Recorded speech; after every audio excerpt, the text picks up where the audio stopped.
She stood in a white dress that didn't belong to her, in a room full of people who didn't know her name. The man at the altar had never smiled once in his life, or so they said. They said a lot of things about Seo Jae-won. That he had buried 3 enemies in 1 month. That he controlled half of Seoul's underground with a single phone call.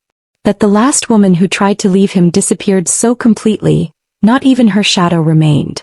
And yet, here was Adwoa Mensah, a 26-year-old Ghanaian architect who had been in Korea for exactly 47 days, standing at the end of that aisle, heart slamming against her ribs like it was trying to escape before she did. She hadn't chosen this. She hadn't chosen him. But as the most dangerous man in Seoul turned and looked at her, really looked at her, for the first time something happened that nobody in that room had predicted. He looked nervous. He looked nervous. And Adwoa, God help her, almost laughed. Before we begin, my mum said this video cannot reach 10,000 views and 1,000 subscribers. Let's prove her wrong. Smash that like button, subscribe right now, and drop in the comments where you are watching from. Now let's get into this story. Adwoa Mensah had a rule about Thursdays. Nothing important happened on Thursdays. Thursdays were for lukewarm coffee, site visits that ran 20 minutes too long, and convincing herself that her Duolingo streak actually mattered. Thursdays were beige. Forgettable. Safe. The Thursday that changed her life started exactly like that. Beige, forgettable, and smelling faintly of construction dust and overpriced green tea from the cafe downstairs of the architecture firm where she worked in Gangnam. She had been in Seoul for 47 days, transferred from her firm's Accra branch to lead the interior concept design for a luxury residential tower near the Han River. It was the kind of opportunity that only came around once. The kind her mother had cried over, her father had bragged about at every family gathering, and her best friend Afro had both celebrated and mourned because it meant 6 months apart. Adwoa loved Seoul. She loved the precision of it, the way the city hummed with an energy that felt both ancient and relentlessly modern. She loved the food so much she had already negotiated with her body to stop being surprised by heat. She was learning the language with terrifying focus. She had a good apartment, a good job, and a very clear plan. None of that plan included the black car that pulled up beside her at 9:47 p.m. as she walked home from a site meeting. None of it included the 2 men who stepped out of that car with the particular kind of stillness that meant they weren't nervous about anything because they never had to be. Miss Mensah, the taller one said. His Korean was crisp, formal. You will come with us. Adwoa stopped walking. She looked at the car. She looked at the men. She looked at the street, quiet, poorly lit, a few restaurants beginning to close for the night. I absolutely will not, she said in perfectly clear Korean, and then turned and walked in the opposite direction. She made it 4 steps. Your father's company, the man said quietly.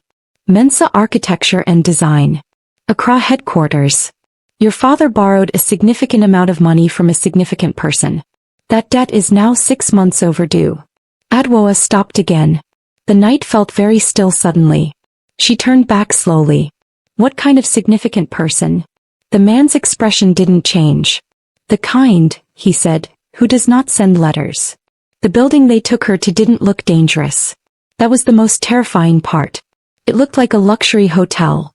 All glass and clean angles and lobby lighting so perfect it could have been designed by her own firm. Men in dark suits moved through the space with quiet efficiency. Nobody raised their voice. Nobody looked at her with anything except polite indifference. She was taken to the 42nd floor. Given tea she didn't drink. Left alone in a room with floor-to-ceiling windows overlooking a Seoul that sparkled like it had no idea what happened in buildings like this one. She had been sitting for exactly 11 minutes, she counted, when the door opened. He walked in the way powerful people always do, not rushed, not performing, just present in a way that rearranged the air around him. Seo Jae-won was 32 years old. She would find this out later. In the moment, all she registered was height, dark clothes, a face that was almost unreasonably structured, and eyes so flat and unreadable they could have been painted on. He sat across from her without introducing himself. Looked at her for a long moment. You're not afraid, he said. It wasn't a question. It sounded almost like an accusation. I'm extremely afraid, Adwoa said. I just refuse to perform it for you. Something shifted in his face. Barely. Like a curtain moved 1 inch in a room with no wind. Your father owes me 400 million won, he said. Adwoa's stomach dropped clean through the floor. She did not show this. Okay, she said. He cannot pay. Also not surprising given that he bought a boat last year that nobody asked for. Jae-won blinked. Just once. You're making jokes. I'm coping, she corrected. There's a difference. What do you want? He looked at her for another long moment. Then he said the words that would detonate the rest of her life. I want a wife. The silence that followed was enormous. Adwoa set down the tea she hadn't been drinking. She folded her hands. She met the eyes of the most dangerous man in Seoul without flinching. I'm sorry, she said sweetly.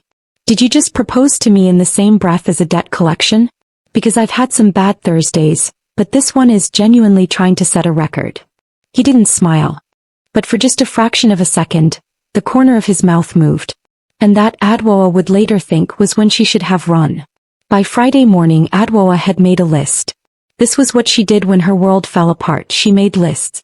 Organized the chaos into neat columns and bullet points until it felt manageable. Her therapist back in Accra called it a coping mechanism. Adwoa called it survival. The list was titled, Reasons This Is Insane, Evidence-Based. Item 1. She had been in Korea for 47 days.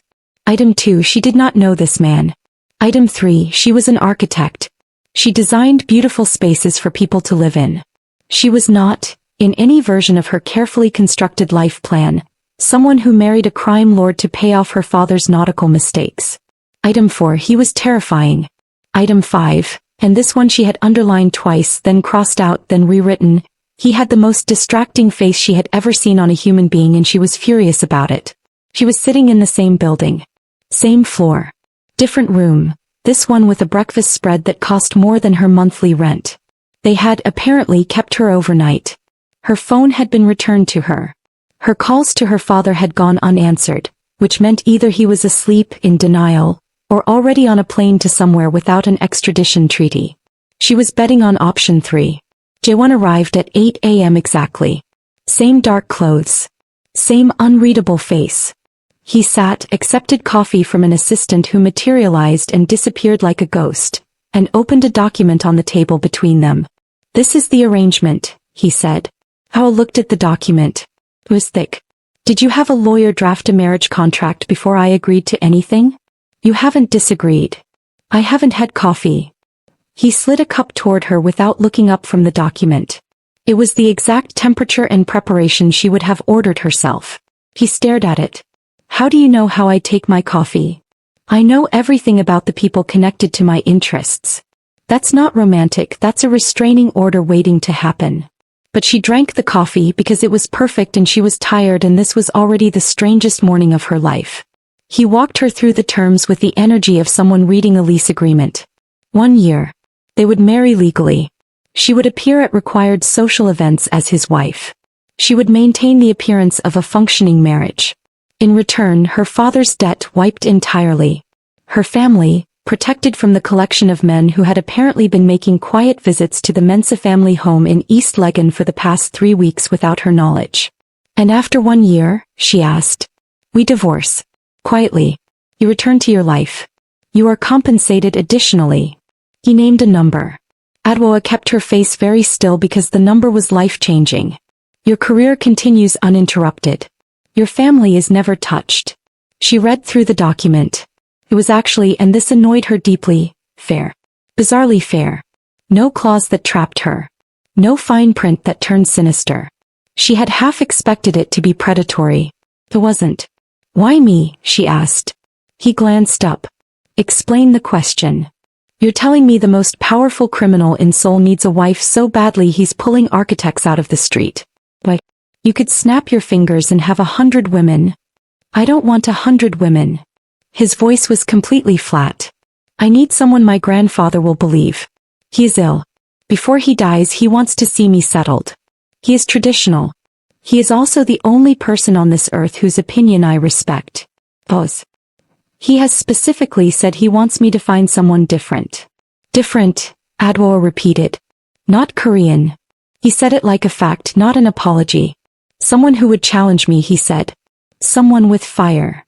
His eyes moved to her face. Something unreadable passed through them.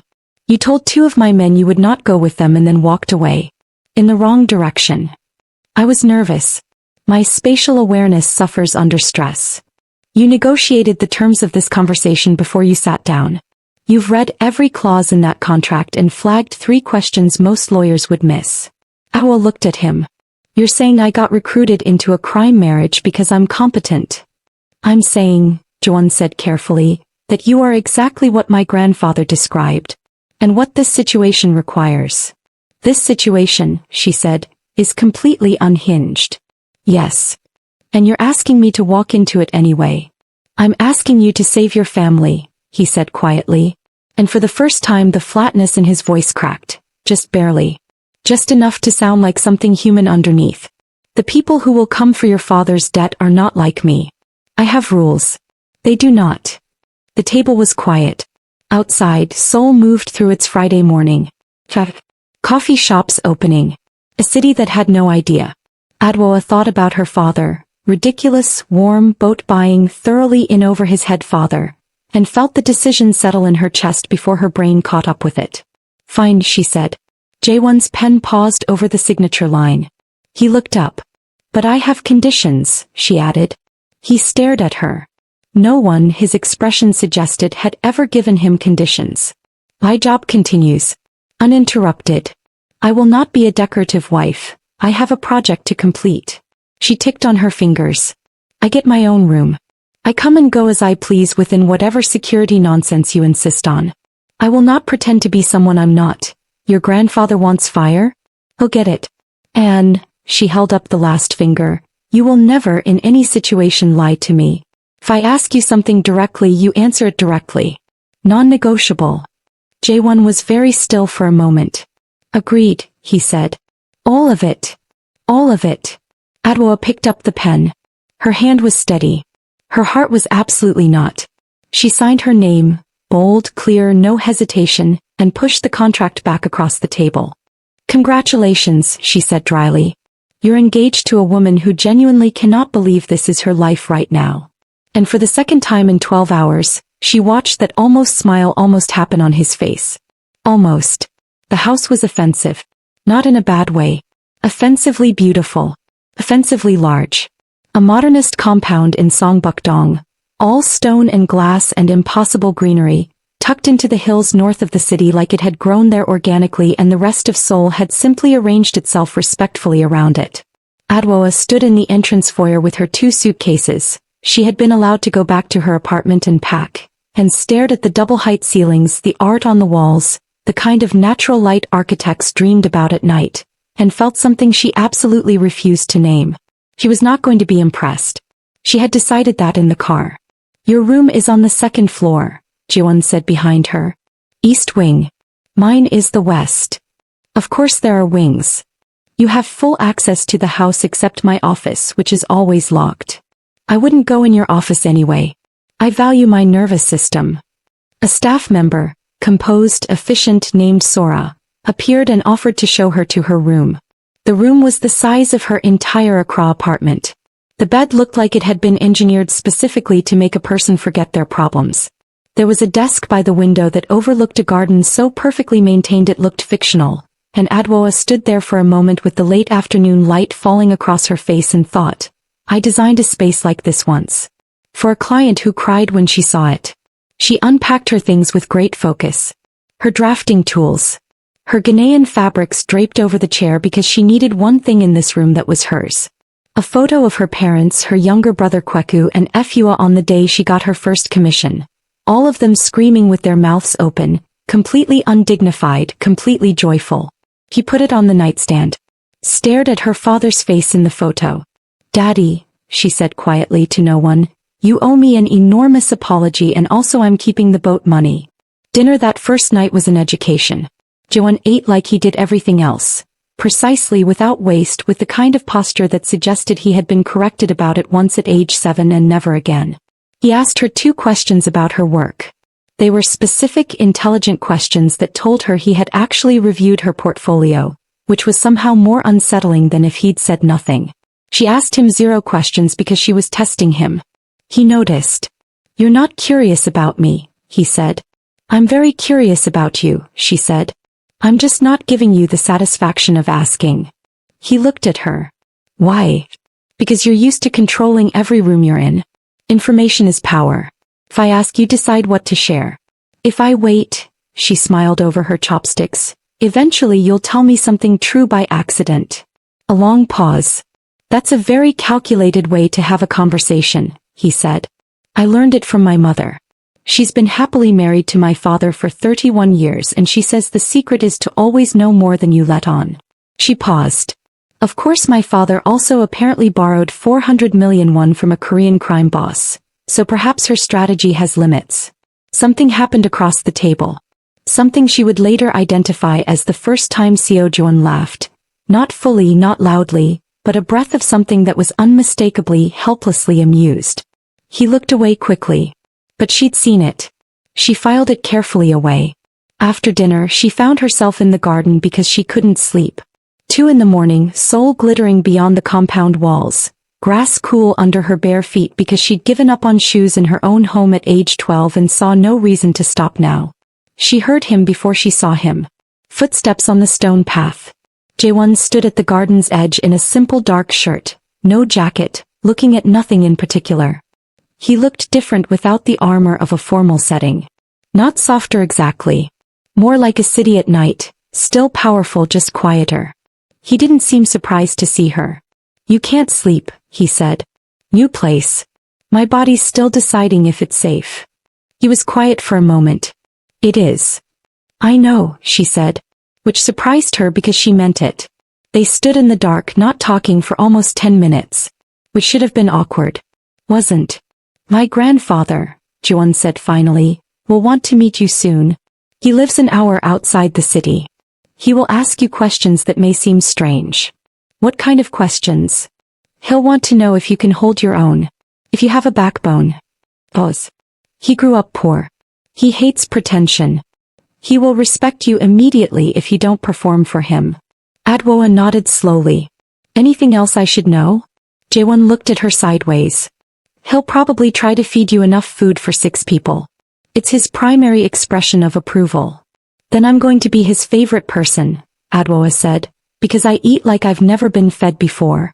My mother always said I had the appetite of someone twice my size and the confidence to match. This time she watched him fight it and fail. He smiled. Not the almost. The real thing. Brief, startled, like it caught him off guard. A flash of something warm in all that cool composure. Then it was gone.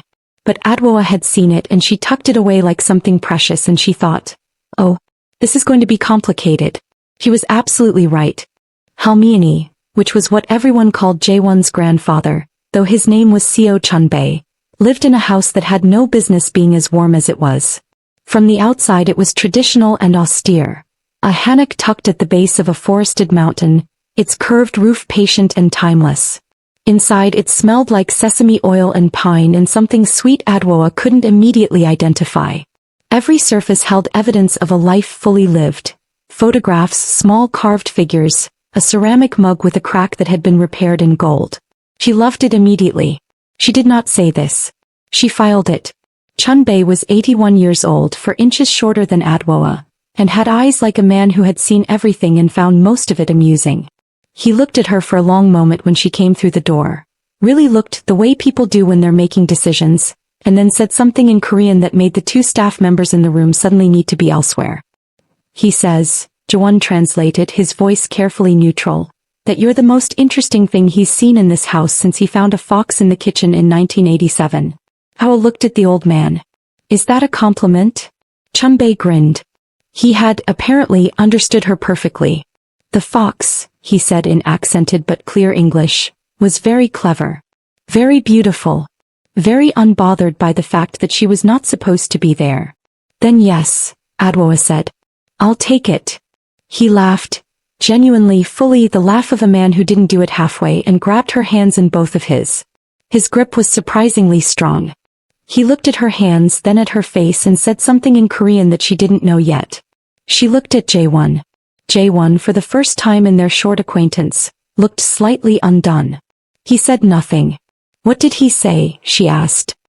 He said your hands look like someone who builds things. Pause. He said my grandmother had hands like that. The room was very quiet. Chun-Bei patted her hands once, released them, and announced that they were eating and that he had made mandu from scratch that morning, and he didn't do that for people who weren't going to appreciate it, so they had better sit down. Lunch was 3 hours long. It was the best 3 hours Adwoa had experienced in Korea. Chun-Bei fed her dumplings, kimchi jeon, a soup that made her close her eyes involuntarily, and asked her more questions in 90 minutes than Jae-won had asked in 4 days. He wanted to know about Ghana, about her parents, about what she built, about what she wanted to build. He asked her what she thought was wrong with modern architecture, and when she told him, honestly, specifically with hand gestures, he slapped the table with delight and pointed at Jae-won and said something triumphant. He says he's been saying the same thing for 20 years and no one listens, Jae-won said. Smart man, Adwoa said. Chun-Bei looked unreasonably satisfied. Jae-won, across the table, watched her with an expression she was starting to recognize. That look of someone recalibrating quietly without announcement. At one point, when Jae-won stepped away to take a call, Chun-Bei leaned across the table and spoke to her quietly. You didn't choose this, he said. It wasn't a question. Adwoa met his eyes. No. He nodded slowly. He didn't either. Not really. Pause. My grandson is a serious man. He grew up in serious circumstances and he forgot. Chun-Bei paused, searching for the word. He forgot how to want things for himself. He only knows how to protect. How to control. He looked at her steadily. But I watch him when he doesn't know I'm watching. And for the first time in 10 years he is paying attention to someone in a room. Adwoa's heart did something involuntary. She steadied it firmly. With respect, Halmiani, she said carefully, this is a business arrangement. The old man smiled at her. It was a very patient smile. The kind that had been right about things before. Yes, he said simply. That is what it is right now. The drive back to Seoul was quiet. Soft late afternoon light, hills rolling past the window, the city beginning to glow in the distance. He likes you, Jae-won said after 40 minutes of silence. I like him, Adwoa said simply. Another pause. He doesn't like most people. I'm extremely likable. You're extremely difficult. Those are not mutually exclusive. She turned her head to look at him. His profile was lit by the last of the afternoon sun. That face she thought was really doing her no favors. He said something to you at the door when we were leaving. You didn't translate it. A beat. No. What did he say? Jae-won kept his eyes on the road. His hands, she noticed, adjusted slightly on the steering wheel. He said, Jae-won began, then stopped. Jae-won. Her voice was quiet. You agreed to honesty. A long moment. He said, Jae-won said, voice very even, that he hasn't seen me smile in 4 years. And that I smiled 3 times today. A pause so still it felt like held breath. He said to not be an idiot about it. The car moved through the golden evening. Adwoa looked back at the window. Outside the world was doing nothing unusual. Inside the car, something was shifting, slow and tectonic, in the space between two people who had not chosen each other and were beginning quietly, helplessly to anyway. She didn't say anything. But she was smiling. 3 weeks into the arrangement, Adwoa had established a routine. Mornings, her project. She had negotiated a full dedicated workspace in the house, a room flooded with the eastern light she needed, and she worked with the focus of someone who had always known that her talent was the one thing no circumstance could take. Her team at the firm had raised eyebrows at her new address but asked no questions that mattered. Evenings, the careful orbit of 2 people discovering each other's patterns. He cooked on Tuesdays, actual cooking, precise and considered. She baked on Sundays, badly, which he watched with what she had classified as restrained horror. He ran at 5 in the morning. She was awake by then anyway, those early hours too valuable to waste. Occasionally they ran into each other in the kitchen at 5:30 a.m. and had the kind of sleep-soft, unguarded conversations that neither of them seemed to know how to have any other way. She had learned. He took his coffee black, was constitutionally incapable of leaving a book half-finished, had opinions about architecture that were specific and correct, and became inexplicably slightly more human around plants. The compound had extensive gardens. She had started to suspect this was not a coincidence.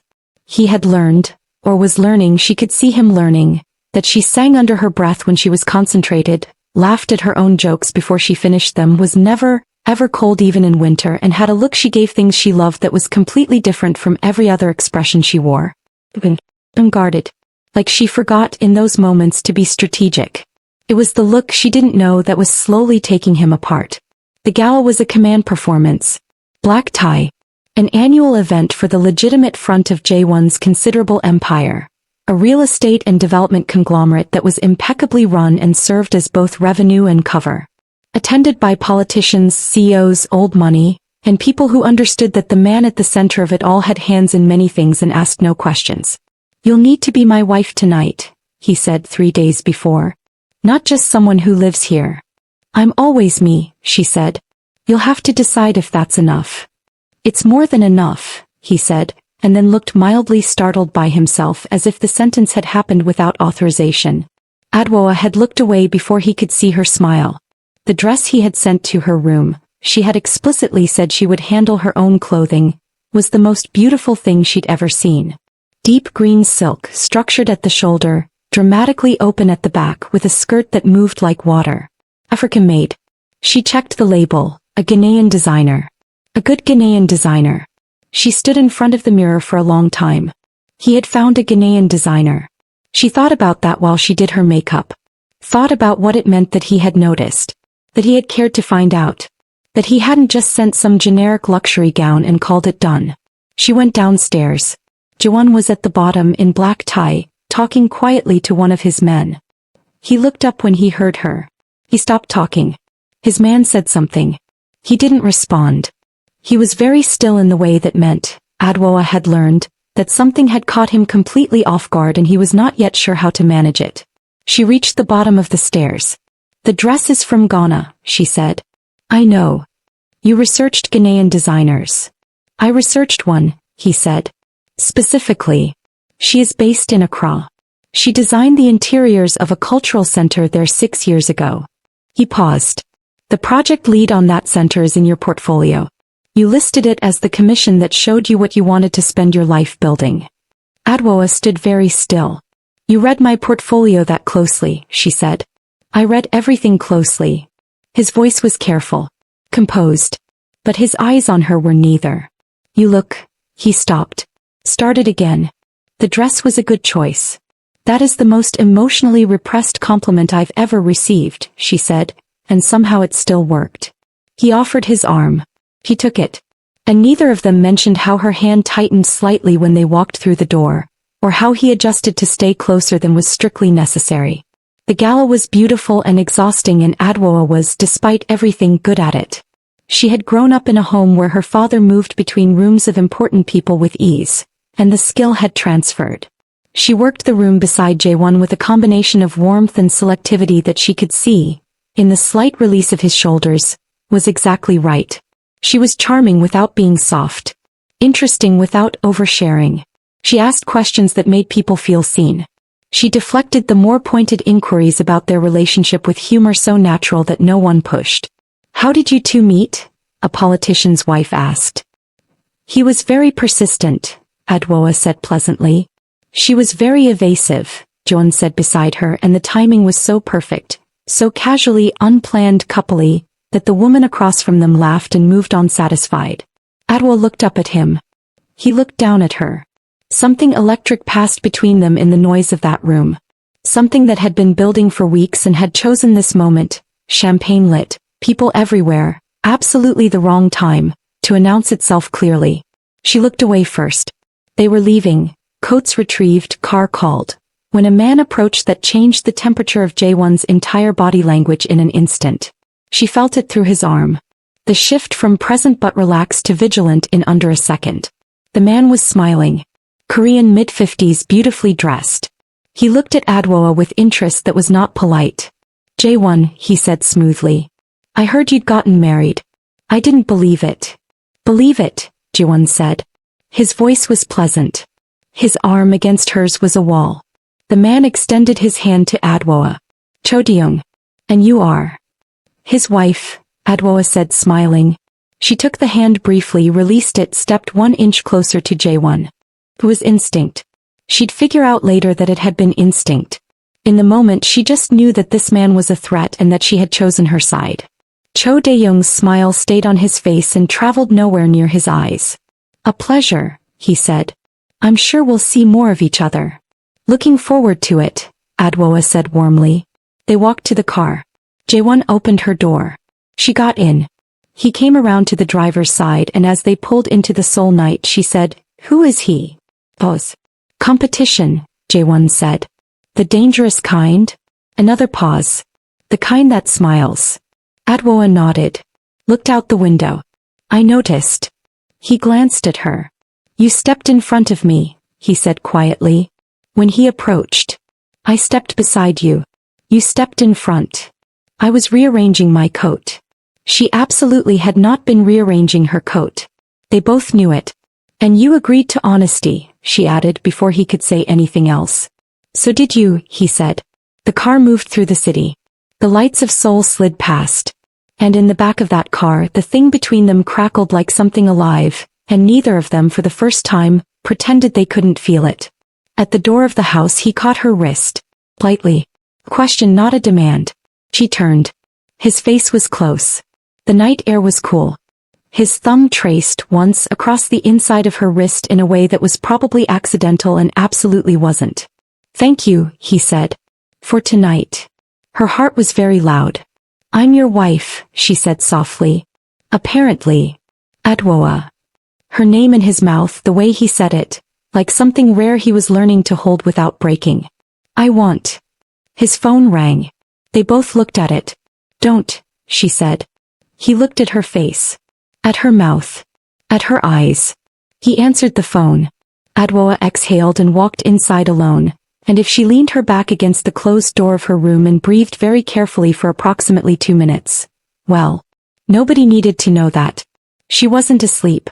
She'd heard him come in at 2 in the morning. Whatever the call had been, it had taken 3 hours, and she'd heard him stop outside her door, and she'd heard the silence of someone standing there who couldn't decide something. Then his footsteps had moved away. She'd stared at the ceiling until dawn. The next morning had a different texture to it. Careful. Both of them navigating something new without a map. She was at her desk with her drawings when he appeared in the doorway of her workspace. He had coffee. 2 cups. He set one beside her without asking and looked at what she was working on with the particular focus he gave things he was actually interested in. "The Han River Tower," she said. "I know the developer," he said. "Of course you do. The east-facing residential units will get direct morning light if you cantilever the balconies 10 degrees north from your current alignment." Adwoa looked up at him. He was studying the drawings. Not performing. Just noticing. "You know buildings," she said. "My grandfather built things before." He paused. "Before other things took over. I grew up on job sites." She filed this carefully away. "The cantilevering will affect the structural load. Not with the reinforcement the foundation already has. I've seen the specs. That building is overbuilt." He pointed. "Here. The load capacity here is double what's required. You have room." Adwoa stared at her drawings for a moment, then reached for her pencil and made the adjustment and felt, with the clarity of a person who trusted her own instincts, that he was right. She turned to look at him. He was right there. Closer than she'd calculated. Looking at the drawing then at her. "Good eye," she said. "Good design," he said. "You make things that feel like they were always supposed to be there." She looked at him for a long moment. "Jae-won," she said carefully. "Last night before the call. You were going to say something." His expression didn't change. But something behind it did. "Yes. What were you going to say?" He looked at her for a long time. Long enough that she thought he wasn't going to answer. "I was going to say," he said finally quietly, "that I don't want this to be just an arrangement anymore." The workspace was very still. "When did that change?" she asked. "The night in the garden," he said. "When you said the house felt safe and you meant it." Pause. "No one has ever said that about anywhere I live." He said it like a fact, stripped of drama, which somehow made it more devastating than any performance could have. "I have spent a long time making sure the people around me are secure and I have not once." He stopped. "Not once what?" "Not once thought about whether I felt anything about it." He looked at her directly. "You made me want to know what that feels like." Adwoa's hands were still on her drawing. Her heart was doing nothing sensible. I'm not going anywhere, she said. Her voice was steadier than she felt. I signed a contract. I'm not talking about the contract. I know, she said. I know you're not. She stood up. They were very close. She reached up and straightened the collar of his jacket. It was slightly turned, and it was a small thing, a nothing thing, but his breath changed. I'm not going anywhere, she said again, softer. For reasons that are no longer about the contract. He covered her hand with his, against his chest, over his heartbeat, which was, she felt clearly, not as composed as his face. I don't know how to do this, he said. Any of this. He paused, the soft parts. Lucky for you, Adwoa said. I have enough softness for both of us. I'll just need you to stop being so handsome while I teach you because it's genuinely distracting. He stared at her. That was an incredibly honest thing to say, he said. I learned from someone, she said and smiled and watched him, slowly, deliberately, like a man choosing to step off something high, smile back. Fully this time. No almost. No fraction. The whole thing. And Adwoa Mensa, who had organized her chaos into lists and her fears into plans and her feelings into filed-away footnotes, felt every wall she'd been so careful about shimmer once and come quietly, helplessly down. He took her to dinner that evening and called it a date. You're asking me on a date when we lived together? She said. We have never been on a date, he said. I would like to correct that. We got married. After the fact. Chronologically, we have done this backwards. He held the door open. He was wearing something slightly less severe than usual. Still dark, still precise, but there was no armor in it tonight. I would like to start over. From a date. She looked at him for a moment. Seo Ji-won, she said, if you were anyone else, this would be the most romantic thing anyone has ever said to me. And as it is? She walked through the door he was holding. It's still the most romantic thing, she said over her shoulder. I'm just not going to tell you that until at least the third date. Behind her she heard him laugh. Fully. Completely. The laugh of a man who had forgotten he had won and just found it again. He kept walking. He was absolutely grinning. Adwoa had a rule about not Googling things she wasn't sure she wanted to know. She broke it on a Sunday night, alone in her workspace, after she'd overheard a conversation through a closed door that involved Jae-won's voice in a register she hadn't heard before. Flat, cold, completely stripped of the warmth she'd been carefully accumulating for weeks. She Googled Seo Ji-won. She closed the laptop after 4 minutes. She sat with what she'd read. He'd given her honesty about broad strokes. The organization, the power, the fact that people who crossed him didn't tend to have good outcomes. She hadn't needed the internet to tell her that. But seeing it laid out in cold digital text, the rumors, the confirmed associations, the name whispered in connection with 3 different incidents over the past 6 years, made it real in a different way. She was in love with a dangerous man. She cataloged this information with the same steady focus she brought to everything. She was not running. She noted this about herself with something like wonder. Monday brought Cho De-young. Not in person. In the form of 2 men who materialized outside the architecture firm at 6 p.m. when Adwoa was leaving. Not Jae-won's men, she could tell immediately from the different stillness to them, who told her that Mr. Cho would like a conversation. As a courtesy. Nothing alarming. Everything about it was alarming. She called Jae-won's number while maintaining extremely pleasant eye contact with the men. He answered on the first ring. There are 2 men outside my office, she said. Cho De-young's, I think. They want a conversation. The silence that followed was approximately 1 second long and colder than anything she'd heard from him. Do not go with them, he said. Stay on the phone. I was planning to, she said. I'm also texting my location to 3 people simultaneously because I'm not new to self-preservation. You have a protocol, he said. I have several protocols. I'm Ghanaian and a woman and I work in a male-dominated industry. I have always had protocols. Of course you do. She heard movement on his end. 13 minutes. Take 12, she said. It took 11. 2 of Jae-won's people arrived quietly, flanked her, and Cho's men left with the specific unhurried walk of people recalculating. Jae-won arrived 4 minutes later personally, which he absolutely didn't have to do, and the way he looked at her when he got out of the car, scanning her first, checking before anything else, told her things she added to the list she was keeping. I'm fine, she said. Completely fine. I know. He looked at her anyway. I know you're fine. This is Cho sending a message. Yes. What does he want? Jae-won was quiet for a moment. Around them his people managed the street with trained invisibility. He wants what I have, he said. He has for years. Cho and I have been, a careful pause, navigating a boundary for a long time. He is testing how far it extends. He came after me, Adwoa said, to test you. Yes. She looked at him steadily. Did it work? His jaw was very set. He is going to discover that he has made a specific kind of mistake. Jae-won.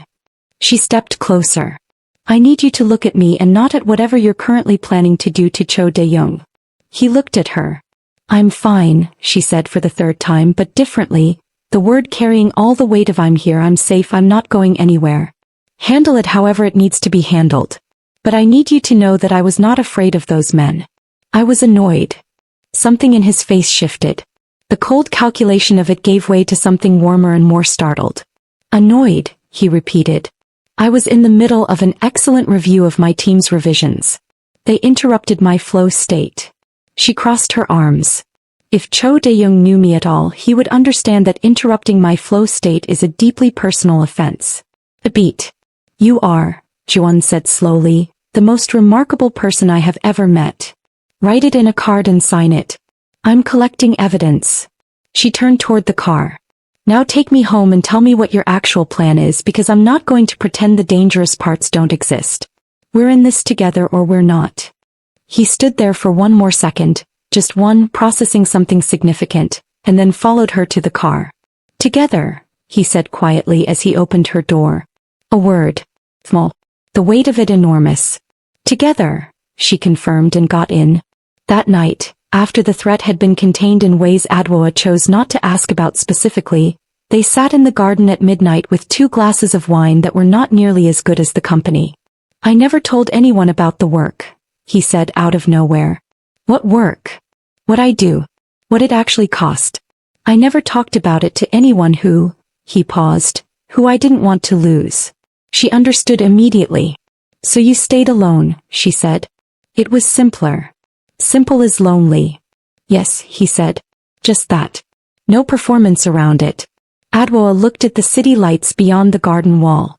At the ordinary, intricate, relentless fact of a million lives moving through the dark. I'm not going to pretend it's fine, she said. What you do. The choices you've made. She looked at him. But I'm also not going to pretend you're only that. She gestured at him with her wine glass, annoyingly complicated. And I've decided to be interested in all of it. He looked at her for a long time. Then he reached out and took her free hand. He didn't say anything. She let him hold it. The garden was quiet. He planned the 3rd date like it was a military operation. She discovered this later, that he had cross-referenced her portfolio conversations, noted the 3 times she'd mentioned missing specific things about Accra, and designed an evening around each of them. At the time she just thought they were going to dinner. The restaurant was Korean Ghanaian fusion, a collaboration between 2 chefs she'd never have found on her own, and the first thing they brought to the table was kalaweel, fried plantain with spices, perfectly done, and Adwoa looked at it and felt immediately, treacherously homesick and delighted in the same breath. You found kalaweel in Seoul, she said. The chef is from Kumasi, Jae-won said. He's been here 12 years. He said Ghanaian customers always look the way you're looking right now when he brings it out. He was not going to cry over plantain. He was absolutely not.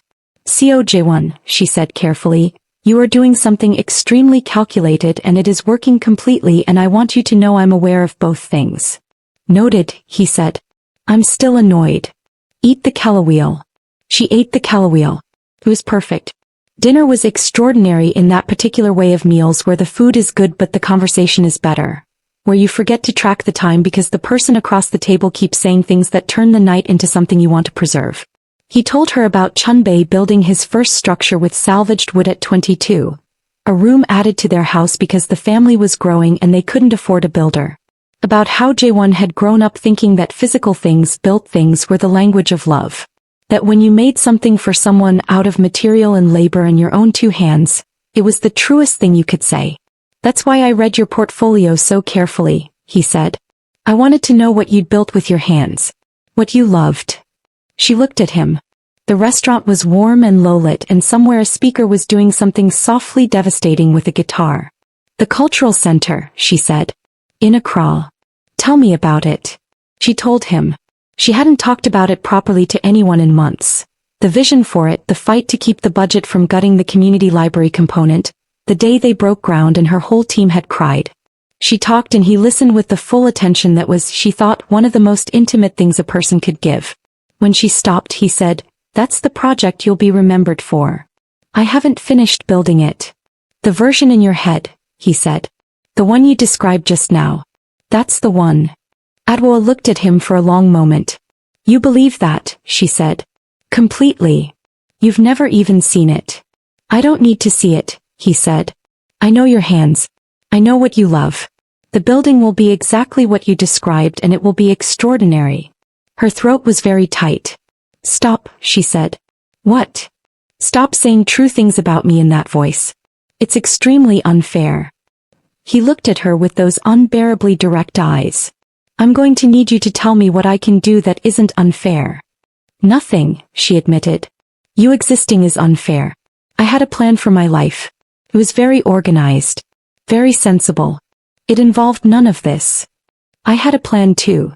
And you walked into that office and told my men you weren't going with them and then walked the wrong way," he said, "and I watched it on the security feed and thought, that woman is going to be a problem."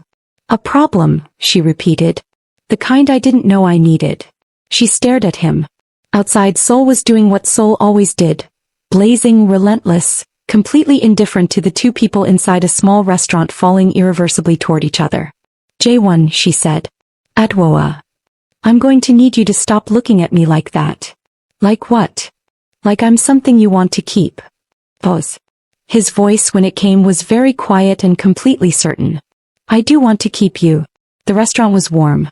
The guitar was still playing. Her heartbeat was doing nothing sensible. "I know," she said softly. "I know." His hand found hers across the table. Not the businesslike hand-holding of the gala or the careful comfort of the garden. Something deliberate.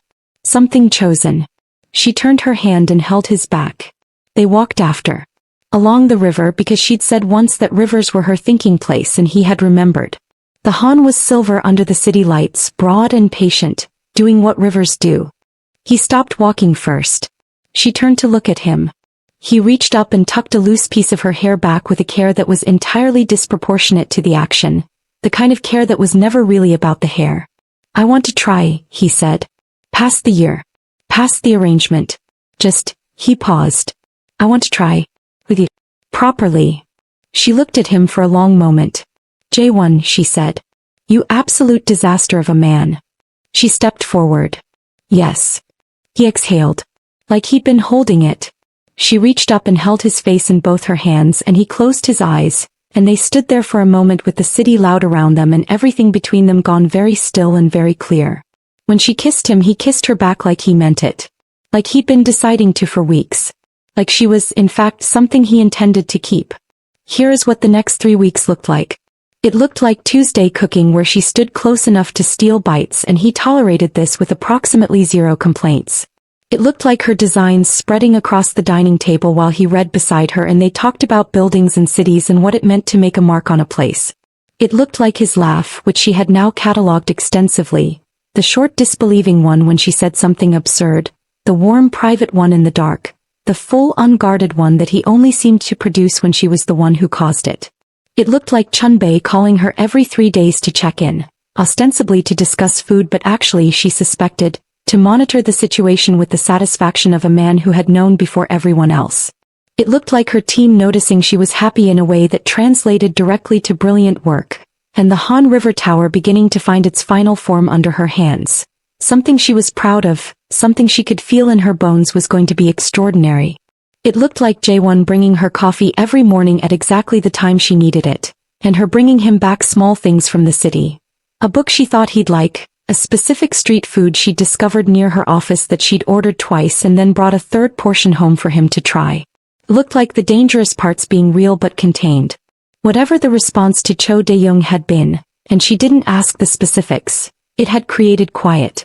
She moved with security she no longer found suffocating and which she would admit privately, gave her a specific kind of freedom because she was not spending energy on ordinary fear. It looked, in other words, like a life she had not planned and could not now imagine undoing.